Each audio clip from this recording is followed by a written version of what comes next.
Bom, então para a gente finalizar essa primeira aula, tá, a gente vai tratar de um ponto específico que o Nelson Rosenwald, o Faria e o Braga Neto trabalham na obra deles, que é a responsabilidade dos incapazes, tá?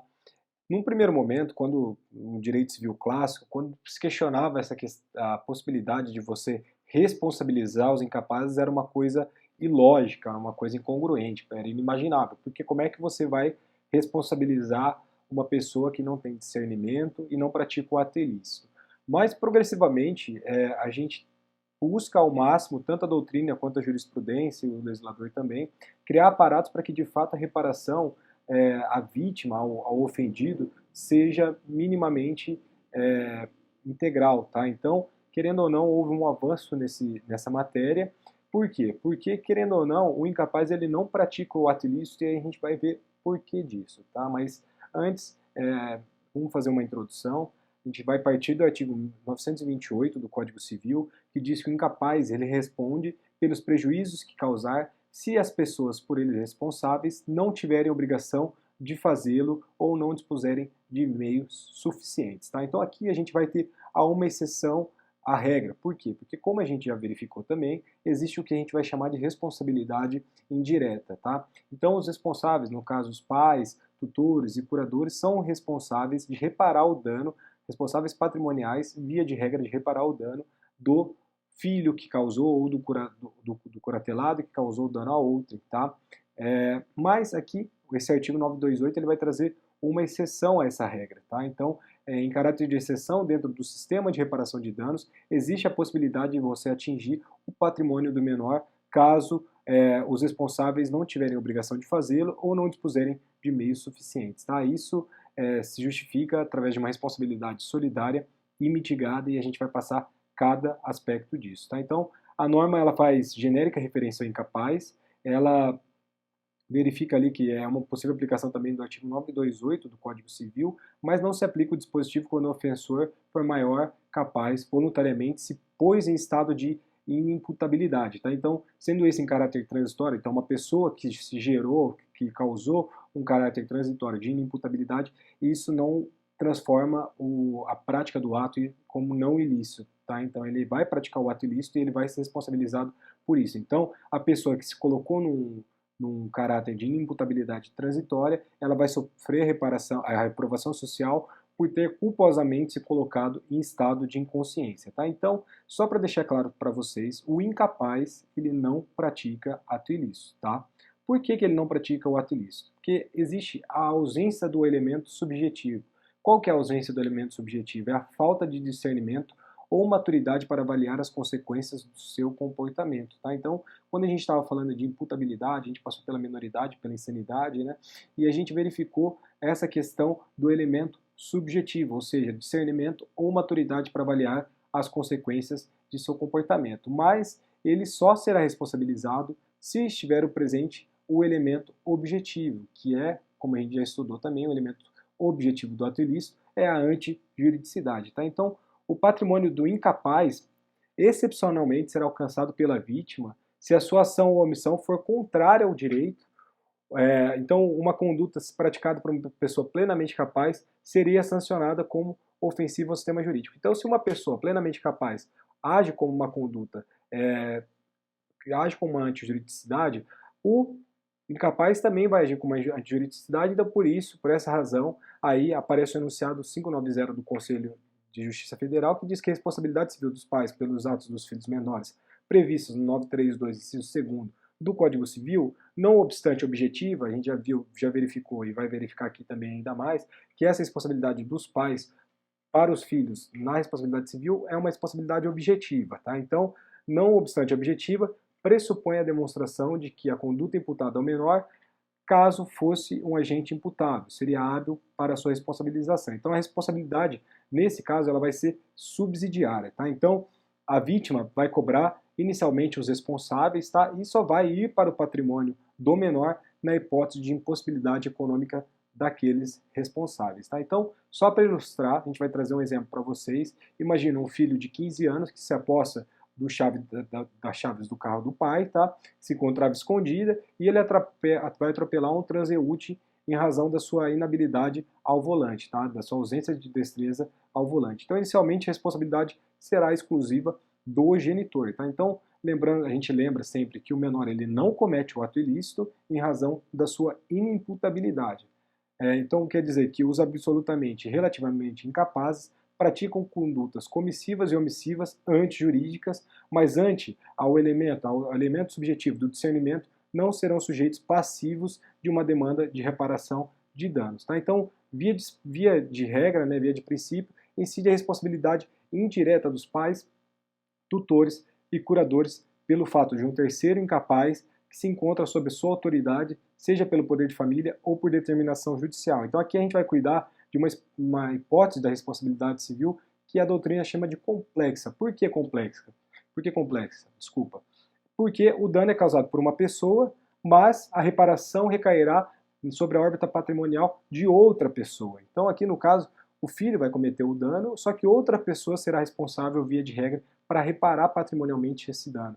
No caso, os pais. Isso é uma decorrência do artigo 932 do Código Civil, que diz: são também responsáveis pela reparação civil, nesse caso de inimputabilidade especificamente, inciso 1º, os pais, pelos filhos menores que estiveram sob sua autoridade e em sua companhia. Inciso 2º, o tutor e o curador, pelos pupilos e curatelados que se acharem nas mesmas condições. Então aqui a gente regressa ao exemplo dado, tá? Que é o exemplo do menor de 15 anos que pegou a chave dos pais escondidas, e aí a gente questiona, né?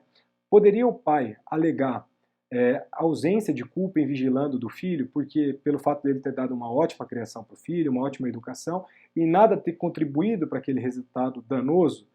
A resposta para esse tipo de exemplo, ela sempre será negativa, tá? Por quê? Porque por mais que a gente tente trabalhar uma tese de culpa presumida, a gente não vê uma possibilidade, uma passibilidade de desconstituição dessa responsabilidade objetiva indireta dos pais, tá? Por quê? Porque a responsabilidade indireta, como eu falei para vocês, ela tem a natureza objetiva. Então, vai incidir sobre os pais, tutores e curadores, independente da aferição do seu comportamento.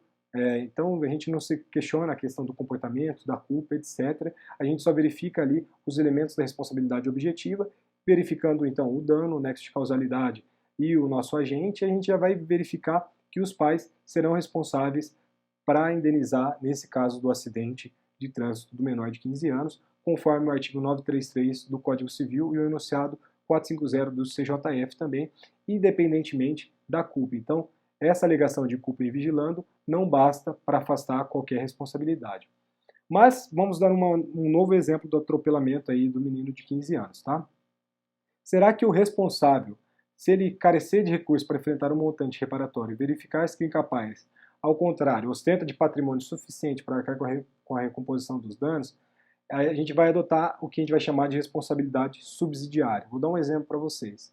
A gente tem esse menor de 15 anos que atropelou alguém e se verifica que esse menor de 15 anos é um jogador de futebol com um contrato já com um time, que a gente tem uma questão patrimonial considerável, já atingiu um patrimônio considerável, só que os pais eles não têm patrimônio. Então, a pessoa vai verificar, num primeiro momento, a possibilidade dos pais ressarcirem o ato, né, o resultado danoso, a reparação do dano, e constatando a ausência ou a impossibilidade da reparação integral, a gente atinge o patrimônio desse menor. Então, alguém deve pagar essa conta, mesmo sendo o inimputável, tá? Então, por mais que ele não cometa o ato ilícito, a gente vai ter uma reparação, vai atingir o patrimônio dele para que se repare a vítima, tá? Então, o capaz ele poderá ser considerado responsável patrimonial, mas jamais o devedor, pois o inimputável ele não pratica o ato ilícito. Ele nunca vai ser devedor, mas ele pode ser considerado responsável patrimonial. Essa incapacidade dele resulta de produz dois efeitos.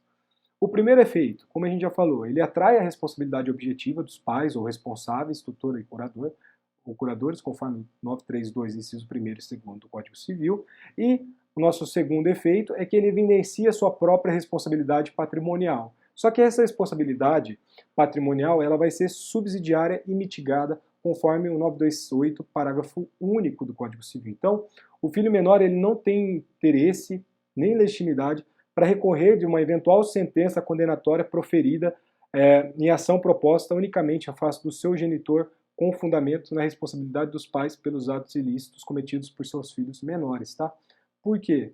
Porque a responsabilidade, como eu falei para vocês, jurídica vai ser dos pais e não dele. A responsabilidade dele vai ser patrimonial de forma subsidiária. Os únicos casos que poderão esse menor entrar com grau recursal, enfim, interpor algum recurso cabível, é através da demonstração de algum prejuízo causado a ele, tá? Então, nos casos em que essa demanda é endereçada somente contra os pais, para que seja admissível o recurso dessa pessoa estranha à relação jurídico-processual que já foi estabelecida, faz necessária essa demonstração do prejuízo sofrido em razão da decisão judicial, ou seja, o terceiro, no caso esse menor, deve demonstrar seu interesse jurídico contra a interposição do recurso, tá? Então, outro caráter, além desse caráter processual, a gente vai verificar um outro aspecto fundamental, além da subsidiariedade, é a mitigação. O que seria a mitigação da responsabilidade patrimonial do incapaz?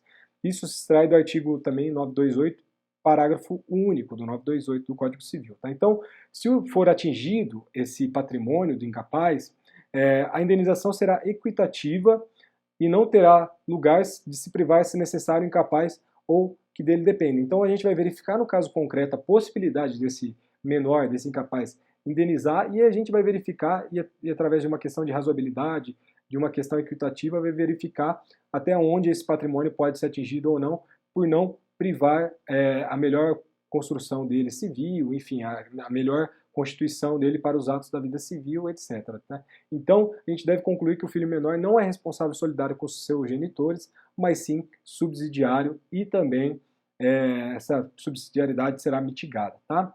Ainda no aspecto processual, então, a vítima tem uma postura temerária se ela ajuizar essa demanda somente contra os responsáveis. Tá? Por quê? Porque mesmo que a pretensão seja julgada procedente, nesse caso, se a execução for frustrada, se a execução ali a gente direcionar diretamente para os pais e essa execução for frustrada, não existe a possibilidade da gente, através desse título judicial, né, querer atingir o patrimônio do menor. Por quê?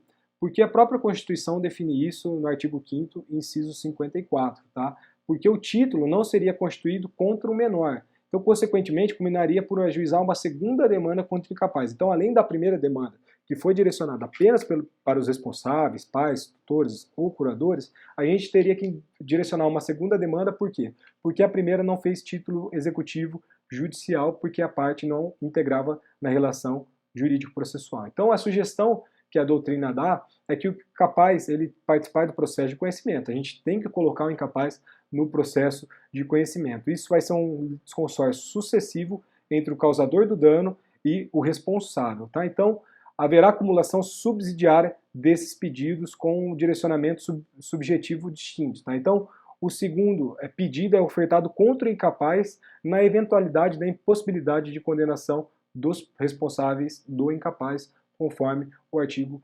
289 do CPC. Tá? Então, diante disso, a intervenção do Ministério Público, como envolve interesse de incapaz, também será necessária conforme o 178, inciso 2º do CPC.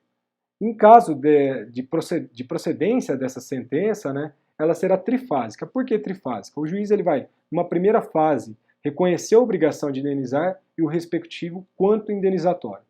Já na segunda fase, ele delibera sobre a necessidade de incapaz de indenizar.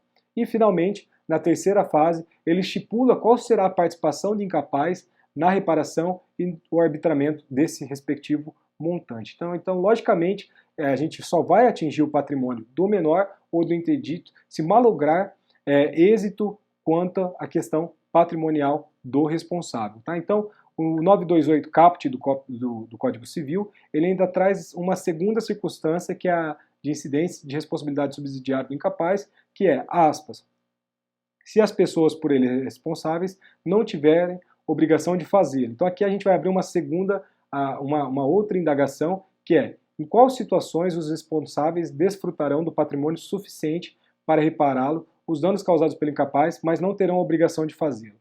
E aqui o Rosenwald, o Faria e o Braga Neto, eles entendem que essa norma ela é incabível, né? Ela é despicienda. Então, por duas razões. Por quê? Primeira razão, os pais, tutores e curadores sempre serão responsáveis pelos primários por essa reparação, tá? Isso é uma decorrência da própria interpretação do nosso Código Civil. E a segundo fundamento é que só não serão quando destituídos dessa autoridade parental, tá? Então, para exemplificar essa segunda hipótese, a gente vai trabalhar o seguinte exemplo.